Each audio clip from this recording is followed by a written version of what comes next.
Hello everyone, welcome back. Today we are going to start the new chapter, chapter number 5, Accounting Ratios and Analysis. Before we begin with the chapter, let's have a brief introduction about the chapter.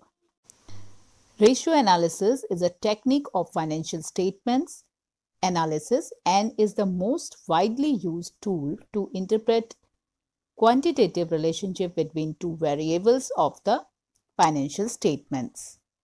Ratio is an arithmetical expression of relationship between two related or interdependent items.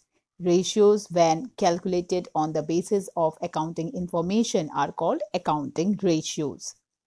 Accounting ratio is thus an arithmetical relationship between two accounting variables.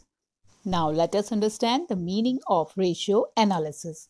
Ratio analysis is a study of relationship among various financial factors in a business.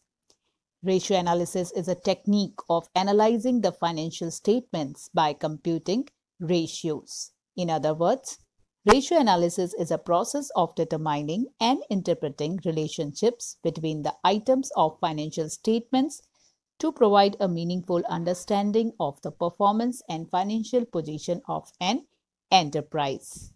It is a widely used tool of financial analysis. The basic objective of ratio analysis is to compare the risk and return relationship of firms of different sizes. Now let us understand presentation of ratios.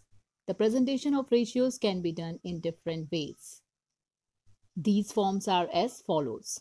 First, in terms of proportion. Under this form, two amounts are used on the basis of their relation. One amount is used as numerator and the other one is as denominator, and then the proportion is determined. And second is in terms of percentage. In this form also, two variables are used on the basis of their relation. One amount is used as numerator and another one as denominator, and then percentages are determined. We can say that it is expressed in percentage. For example, net profit ratio, its formula is net profit upon sales multiplied by 100. And if sales is of rupees 3 lakh and net profit is of rupees 60,000, so 60,000 divided by 3 lakh multiplied by 100, that comes to 20%. So we can say that net profit ratio is 20%. It shows that rupees 20 profit is earned from the sales of rupees 100. Then third is in terms of times. It is expressed in number of times a particular figure is when compared to another figure. Like proportion, here also one amount is disclosed as numerator and another is disclosed as denominator. But here the interpretation of ratio is in terms of time. This term is used for special type of components of accounting.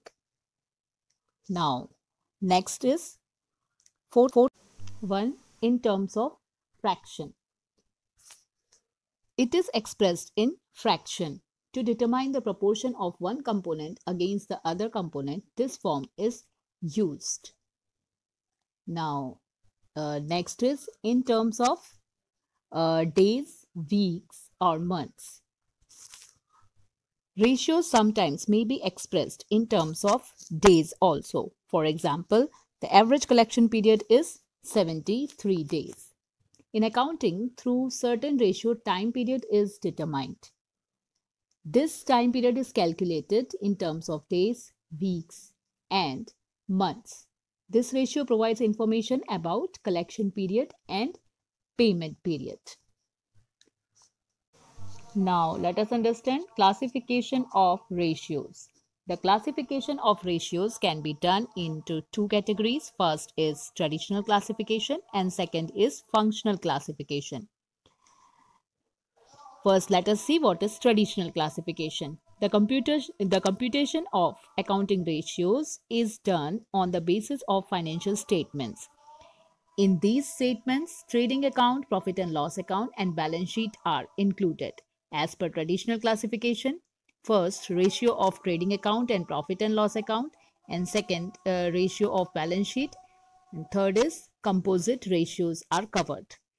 For computation of ratios of trading account and profit and loss account, both numerator and denominator are from trading account and profit and loss account. For example, net profit ratio, net profit and sales, both components are from trading account and profit and loss account.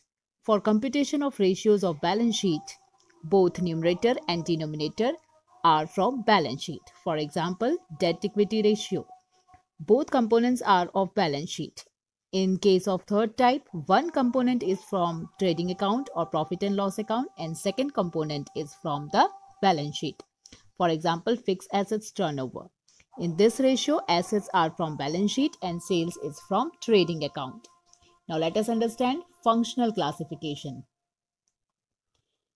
To measure financial health or to acquire information about different aspects of accounting of business entity, ratio analysis is used. These aspects include profitability, liquidity, solvency, efficiency. This aspects measures performance of the business entity according to their name. This classification is known as functional classification. In this classification, profitability ratios, liquidity ratios, solvency ratios, and efficiency ratios are included.